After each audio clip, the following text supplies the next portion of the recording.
ಇಲ್ಲಾಂದ್ರೆ ತಾಂಡಾರ ಬಿಟ್ಟು ಹೋಗ್ತೀವ್ರಿ ಸರ್, ಎಲ್ಲಿಯಾರ ಕಳಿಸ್ರಿ ಸರ್. ಎಲ್ಲ ಬಡವ್ರ ಮಂದಿ ಕೂಲಿ ಮಾಡಿ ತಿಂದವ್ರು, ಒಬ್ರೊಬ್ರು ಹೊಲ ಇಲ್ರಿ ಸರ್, ಏನಿಲ್ಲ. ಕಟ್ಟಿಗೆ 7 ವರ್ಷ ಆಗಿದೆ ಸರ್ ನಮ್ಮ ಮನೆ.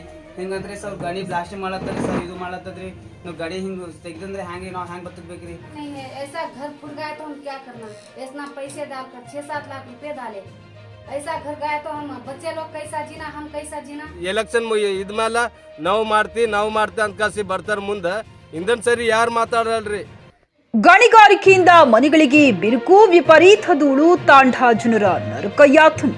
ಹೌದು, ಕಲಬುರಗಿ ಜಿಲ್ಲೆಯ ಚಿಂಚೋಳಿ ಭಾಗದ ತಾಂಡಾ ಜನರು ಪ್ರಾಚೀನ ಕಾಲದಂತಹ ಜೀವನ ಸಾಗಿಸುತ್ತಿದ್ದಾರೆ. ಕೂಲಿ ನಾಲಿ ಮಾಡಿ ವರ್ಷಗಳ ಕಾಲ ಮನೆ ಬಿಟ್ಟು ವಲಸೆ ಹೋಗಿ ಬೆವರು ಸುರಿಸಿ ತನ್ನ ದುಡಿಮೆಯ ಹಣದಿಂದ ಕಷ್ಟಪಟ್ಟು ಜೀವನ ಸಾಗಿಸಲೆಂದು ಮನೆ ಕಟ್ಟಿದ್ದರೆ ಗಣಿಗಾರಿಕೆಯಲ್ಲಿ ಬ್ಲಾಸ್ಟ್ ಮಾಡುತ್ತಿರುವುದರಿಂದ ಮನೆಗಳು ಬಿರುಕು ಬೀಳುತ್ತಿದ್ದು, ಕಷ್ಟಪಟ್ಟು ಹೊಟ್ಟೆಗೆ ಒಂದು ಹೊತ್ತು ಊಟ ಕಡಿಮೆ ಮಾಡಿ ಹಣ ಸಂಗ್ರಹಿಸಿ ಕಟ್ಟಿದ ಮನೆ ಕಣ್ಣೆದುರೇ ಕೆಲವೇ ವರ್ಷಗಳಲ್ಲಿ ಹಾಳಾಗುತ್ತಿದೆ ಎಂದು ಜನ ಕಣ್ಣೀರು ಹಾಕುತ್ತಿದ್ದಾರೆ. ಅಷ್ಟೇ ಅಲ್ಲ, ಗಣಿಯಿಂದ ಶುದ್ಧ ವಾತಾವರಣ, ವಿಪರೀತ ಧೂಳುದಿಂದಾಗಿ ರಸ್ತೆ ಮೇಲೆ ಸಂಚರಿಸಲು ಕಷ್ಟವಾಗುತ್ತಿದೆ. ಜೀವ ಕೈಯಲ್ಲಿ ಹಿಡಿದು ಚಿಂಚೋಳಿಯ ಕೃಷ್ಣಾಪುರ ತಾಂಡಾ ಜನರು ಜೀವನ ನಡೆಸುವ ಪರಿಸ್ಥಿತಿ ನಿರ್ಮಾಣವಾಗಿದೆ. ನಮ್ಮ ಸಮಸ್ಯೆ ಬಗೆಹರಿಸಿ, ಇಲ್ಲ ನಮಗೆ ವಿಷ ಕೊಟ್ಟು ಬಿಡಿ ಎಂದು ಜನಪ್ರತಿನಿಧಿಗಳ ಮುಂದೆ ಹಾಗೂ ಅಧಿಕಾರಿಗಳ ಮುಂದೆ ಮಾಧ್ಯಮ ಮೂಲಕ ತಮ್ಮ ಅಳಲನ್ನ ತೋಡಿಕೊಳ್ಳುತ್ತಿದ್ದಾರೆ. ಸ್ಥಳೀಯ ಶಾಸಕ ಅವಿನಾಶ್ ಜಾಧವ್ ರವರಾಗಲಿ, ಪರಾಜಿತ ಅಭ್ಯರ್ಥಿ ಸುಭಾಷ್ ರಾಥೋಡ್ ರವರಾಗಲಿ ತಾಂಡಾ ಜನರ ಸಮಸ್ಯೆ ಗಂಭೀರವಾಗಿ ಪರಿಗಣನೆಗೆ ತೆಗೆದುಕೊಂಡು ಅಧಿಕಾರಿಗಳ ಹಾಗೂ ಸರ್ಕಾರದ ಮಟ್ಟದಲ್ಲಿ ಚರ್ಚಿಸಿ ಸಮಸ್ಯೆಯನ್ನ ಬಗೆಹರಿಸುತ್ತಾರಾ ಇಲ್ಲ ಅನ್ನೋದನ್ನೇ ಕಾದು ನೋಡಬೇಕಾಗಿದೆ. Rajendra Prasad, GK news Kannada, Chincholi. ಯಾಕಂದ್ರೆ ಇದು ಬ್ಲಾಸ್ಟಿಂಗ್ ಅವ್ರಿಗೆ ಸಲಕ್ಕೆ ಇದು ವಸ್ತು ಚೀರೆ ನೋಡ್ರಿ ಕಾಣಿಸತ್ತ ನೋಡ್ರಿ, ಕಿವು ಕವು ಕಿನಕ ಅಟ್ ಸೈಡ್ ರೀ ಸರ್ ಕಾಲತ್ತಂದ್ರಿ ಸರ್. ನಾವು ಹಿಂಗ್ ಗಣಿ ಕೆಲಸ ಹಿಂಗ್ ಬ್ಲಾಸ್ಟಿಂಗ್ ಹಾಕಿದ್ರೆ ಹೆಂಗ್ ನೋಡ್ಬೇಕ್ರಿ ಸರ್? ನಾವು ವಸ್ತು ಸಿಳಿದ್ರಿ ಸರ್, ಕಟ್ಟಿ 8 ವರ್ಷ ಆಗಿಲ್ಲ, ವಸ್ತು ಸಿಳಿಯೋದ್ ನೋಡ್ರಿ ಸರ್. ನಾವು ಕಟ್ಟಬಲ್ಲಿ ನೋಡ್ರಿ ಸರ್ ಹ್ಯಾಂಗ ಆಗಿದ್ರಿ. ಕಟ್ಟಿಗೆ 7 ವರ್ಷ ಆಗಿದೆ ಸರ್ ನಮ್ಮ ಮನೆ. ಹಿಂಗಂದ್ರೆ ಸರ್ ಗಣಿ ಬ್ಲಾಸ್ಟಿಂಗ್ ಮಾಡತ್ತರಿ ಸರ್, ಇದು ಮಾಡತ್ತದ್ರಿ. ನಾವು ಗಡಿ ಹಿಂಗ್ ತೆಗ್ದಂದ್ರೆ ಹ್ಯಾಂಗೆ ನಾವು ಹ್ಯಾಂಗ್ ಬದುಕಬೇಕ್ರಿ? ಇದು ವಸ್ತು ಯಾಕಂದ್ರೆ ಇಲ್ಲಿ ವಸ್ತು ಸಿಳಿದ್ರಿ ಸರ್. ನಮ್ದು ಮನೆ ನೋಡ್ಬೇಕು ಸರ್. 7 ವರ್ಷ ಆಗಿಲ್ರಿ ಸರ್ ಮನೆ ಕಟ್ಟು ಪೂರ ಇದು ತೆಳಗ್ ನೋಡ್ರಿ ಪಾಲಿಸ್ ಮಂಡ ಹಾಕಿ ನಮ್ಮ ಮನೆ. ಇಲ್ಲಾಂದ್ರೆ ತಾಂಡಾರ ಬಿಟ್ಟು ಹೋಗ್ತೀವ್ರಿ ಸರ್, ಎಲ್ಲಿಯಾರ ಕಳಿಸ್ರಿ ಸರ್. ಎಲ್ಲ ಬಡವ್ರ ಮಂದಿ ಕೂಲಿ ಮಾಡಿ ತಿಂದವ್ರು, ಒಬ್ರೊಬ್ರು ಹೊಲ ಇಲ್ರಿ ಸರ್, ಏನಿಲ್ರಿ. ಕೂಲಿ ಮಾಡ್ತಾರ, ಊಟ ಮಾಡ್ತಾರ, ಮನೆಯಾಗಿರ್ತಾರ್ರಿ ಸರ್. ಇಲ್ದೂರು ಸೇರಿ ಕೂಡ್ಕೊಂಡು ಇದ್ದವ್ರು ಯಾರ ಸತ್ತೂರು ಯಾರು ಹೇಳೋರಿಲ್ಲ, ಕೇಳೋರಿಲ್ಲ. ಈಗ ಯಾರ ಮುಂದೆ ಬಂದ ಹೇಳ್ಬೇಕಂದ್ರೆ ಅವ್ರಿಗೆ ಅಂಜಿಸ್ಲತ್ತಾರ್ರಿ ಸರ್. ಅಂಜಿ ಮುಂದೆ ಬರಲ್ಲ ಹೊಂಟಾರಿ ಸರ್ ಗಂಡ್ಸ ಮಕ್ಕಳು ಭೀ. ಈಗ ನಮ್ಮ ತಾಂಡಾದಾಗ ನಮಗೆ ನ್ಯಾಯ ಮಾಡ್ರಿ ಸರ್. ನಿಮ್ಮ ಗೌರ್ಮೆಂಟಿಗೆ ಇನ್ನಂತಿ ಕೈ ಮುದ್ದೆ ನಮ್ಮ ತಾಂಡ ಊರು ಎಲ್ಲ ಕಲ್ತಿ ಹೇಳತ್ತೀವ್ರಿ ಸರ್. ಇದು ಒಂದು ನಮಗೆ CC ರೋಡ್, ಇಲ್ಲಿನ ಲಾರಿ ಬಂದ್ ಮಾಡ್ಬೇಕ್ರಿ ಸರ್. ಹುಡುಗರಿಗೆ ಏನಾಯ್ತಂದ್ರೆ ಯಾರಿಗೆ ಕೇಳ್ಬೇಕ್ರಿ ಸರ್? ಅಷ್ಟೇ.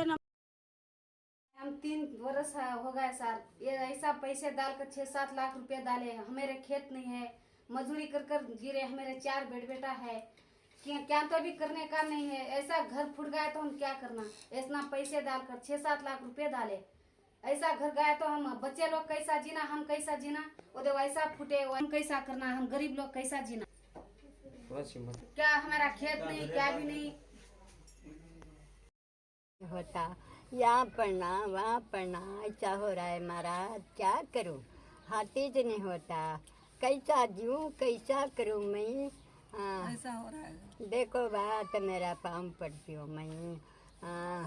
एक ही बेटा है मेरे पेट पर, एक ही बेटा है ना महाराज।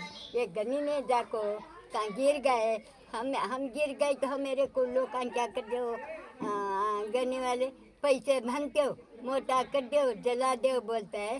तो हम कैसा जीना महाराज, कैसा करना, क्या करना?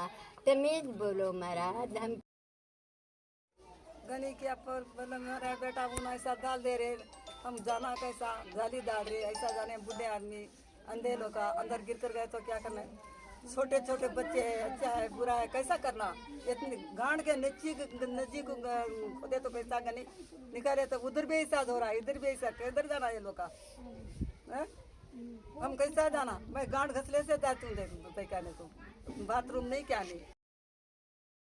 ಗ್ರಾಹಕರ ಸ್ಯಾಟಿಸ್ಫ್ಯಾಕ್ಷನ್ ನಲ್ಲಿ ನಂಬರ್ 1 ತೃಪ್ತಿ ದರದಾಯಕ ಶೋರೂಮ್ ನಿಮ್ಮ SP TVS ಶೋರೂಮ್ ನಿಮಗಾಗಿ ತಂದಿದೆ ಹೊಸ ಮಾಡೆಲ್ಗಳ ಹೊಸ ಬೈಕ್ಗಳು. ರೈತರಿಗಾಗಿ ಅನುಕೂಲವಾಗಿರುವ ಸೂಪರ್ ಎಕ್ಸೆಲ್ ಕೂಡ ಲಭ್ಯ. ಹಾಗಿದ್ರೆ ಹಿಂದೆ ಭೇಟಿ ನೀಡಿ SP TVS ಶೋರೂಮ್ ಮಾಲೀಕರು ಲೋಕೇಶ್ RG. ಹೆಚ್ಚಿನ ಮಾಹಿತಿಗಾಗಿ ಸಂಪರ್ಕಿಸಿ 8494951009. ನಾಗಲಕ್ಷ್ಮಿ ದಾಬಾ ಹತ್ತಿರ, Gulbarga road. Coat pant, sherwani, suiting, shirting, sari, dress material ಹಾಗೂ ಮದುವೆ ಸಮಾರಂಭಗಳ ಎಲ್ಲಾ ತರಹದ ಬಟ್ಟೆಗಳು ಹೋಲ್ಸೇಲ್ ದರದಲ್ಲಿ ಲಭ್ಯ. ಹಾಗಿದ್ರೆ ಎಂದೇ ಭೇಟಿ ನೀಡಿ ಆರ್ಕೆ ಫ್ಯಾಷನ್ ಕಲೆಕ್ಷನ್, ಬಸ್ ನಿಲ್ದಾಣ ಎದುರುಗಡೆ, ಹುಮ್ನಾಬಾದ್. ಹೆಚ್ಚಿನ ಮಾಹಿತಿಗಾಗಿ ಸಂಪರ್ಕಿಸಿ 8660601957.